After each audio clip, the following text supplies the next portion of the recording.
This janitor actually solved a difficult problem in mathematics. In only 10 minutes, the professor wrote an extremely difficult advanced Fourier formula on the blackboard. The janitor glanced at it and immediately solved it. The professor didn't believe him and presented an even more difficult problem, one that had stumped the mathematical community for a century. It took him 2 years to solve it, using over 30 pages of paper, but the janitor only took 10 minutes and solved it using 8 linear graphics. It shocked the mathematical community. The janitor outshone the Harvard genius in history. The genius argument was recited flawlessly by the janitor, who then pointed out, "You're just plagiarizing from books." This passage is from IQ and Employment Analysis, page 98, paragraph 2. Starting from the second comma, this argument consists of 127 words. Wow. He remembers every punctuation mark and word count clearly. The genius could only leave in embarrassment.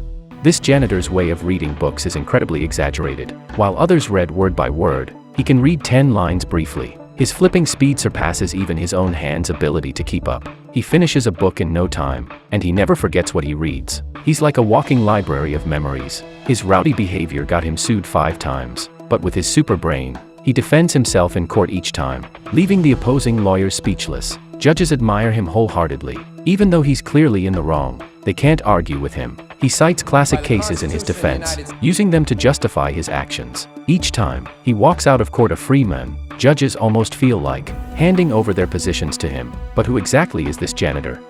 The janitor at MIT is so smart. His name is Will, responsible for cleaning the corridors, but he has astonishing talent in mathematics. He has always scored full marks in math since childhood. His test papers never have any other scores. One day, a renowned mathematician, Mr. Brown, posed an advanced Fourier equation in class. Only a few famous mathematicians could solve it. Mr. Brown stated that any student who solved it would not only earn extra credits, but also make the front page headlines in newspapers. The solving time was a whole semester. Will found this challenging problem. He enjoys the challenge. That night, he started calculating on the mirror. He figured it out in less than 10 minutes. The next morning, while no one was around, he wrote the answer on the blackboard. Mr. Brown was at a party. When the students informed him that the problem had been solved, Mr. Brown didn't believe it at all.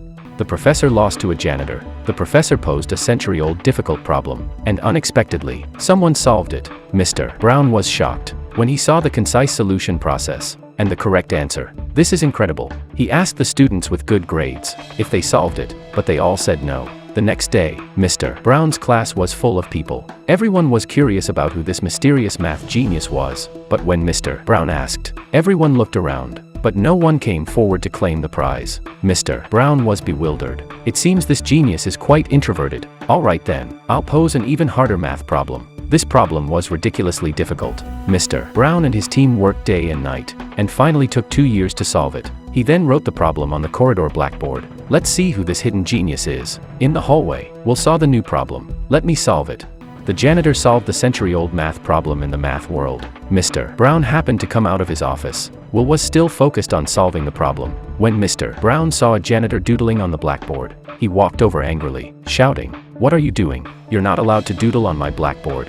Will, realizing he got caught, didn't even bother grabbing his cleaning tools and bolted. When Mr. Brown and his assistant saw the content on the blackboard, they were completely shocked. Oh my God, he solved it using only 8 linear diagrams. It's so effortless and concise. We spent 2 years researching it day and night, and used over 30 pages of algorithms to solve it. Genius. He's absolutely a genius among geniuses. So Mr. Brown started looking for this janitor. At that moment, Will saw the school bully who had bullied him before. Without hesitation, he rushed up and beat up the bully, until the police arrived. Will was then sued.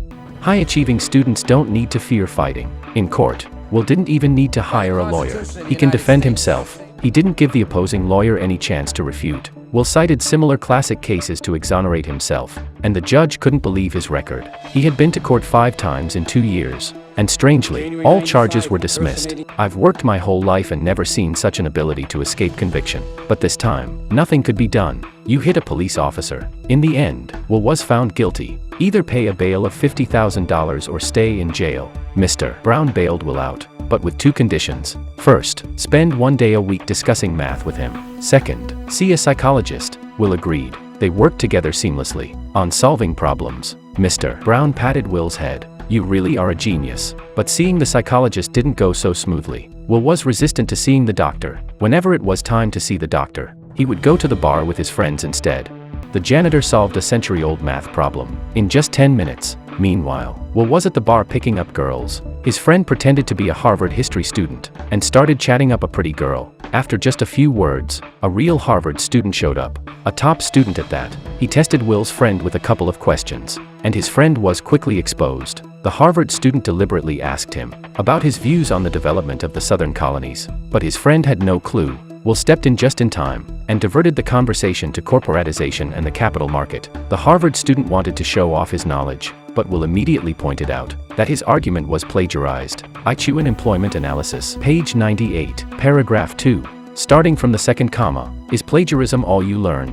The Harvard student was left speechless. To save his reputation, he could only say, "Anyway, I'll get a Harvard degree in the future, while you'll still be a wage earner in 10 years. With that, he ran off. Mary developed a liking for Will, and they started dating.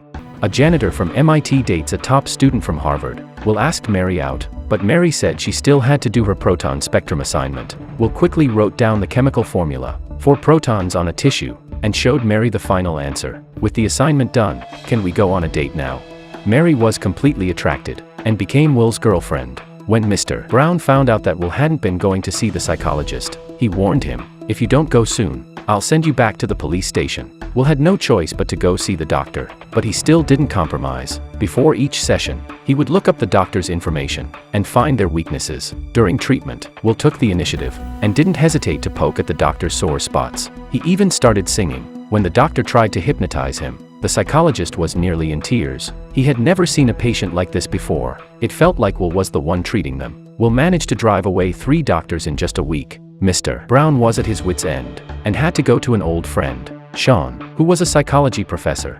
This janitor is even smarter than the professor. The first time Will met the psychology professor, he started pinpointing his weaknesses. From a painting, Will identified Sean's vulnerabilities. The painting depicted a woman rowing alone in the waves. Will sharply commented on the painting, even discerning that Sean had family issues. Sean was either cheated on, or his wife had an accident. Sure enough, Will hit the mark. Sean's wife had passed away several years ago. Sean grabbed Will by the neck, warning him not to speak ill of his wife. Their first encounter was very unpleasant, but Sean didn't compromise. The second time they met, he acknowledged Will's genius and vast knowledge, but in his eyes, Will wasn't a math prodigy, but rather a scarred child. This was the first time Will was silenced. He was touched. People regarded him as a genius, but Sean was the first to see through Will's facade, striking at his vulnerable heart. In the next therapy session, the two no longer clashed, but instead fell into silence. After a long period of silence, Will finally spoke up, and their relationship improved.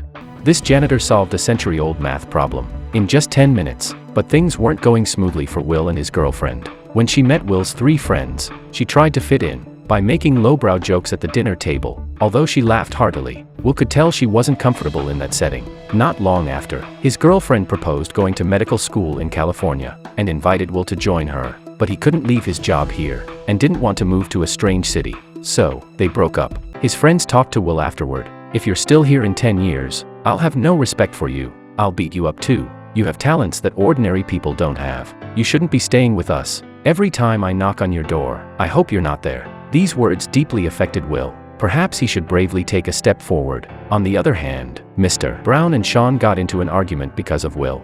This janitor solved a century-old math problem. Mr. Brown wanted to train Will to become a mathematician, while Sean wanted Will to return to a normal life. Will overheard their conversation and was deeply moved. He realized that there are people who care about him in the world. Sean said to Will, "Things from your childhood were not your fault." He repeated 7 times, "It's not your fault." Will's last psychological defense was broken, and he hugged Sean and cried. It was the first time Will had apologized in his life. Will found a decent job, and his friends gave him a car, although it was very old. But a car is a man's horse that can gallop through the world. Instead of going to work first, Will drove to California to chase after his girlfriend. Sean was very happy to learn about it, considering his psychological treatment of Will a success. When his friends came to pick him up in the morning, they found the house empty. It seems that Will has finally left the city. They sincerely felt happy for Will, and he is destined to achieve great things in his life. The end. The movie is called Good Will Hunting. This is a good movie. I recommend watching the full movie. Well, that's it for today's episode. Don't forget to like and subscribe. I'll see you next time. Bye.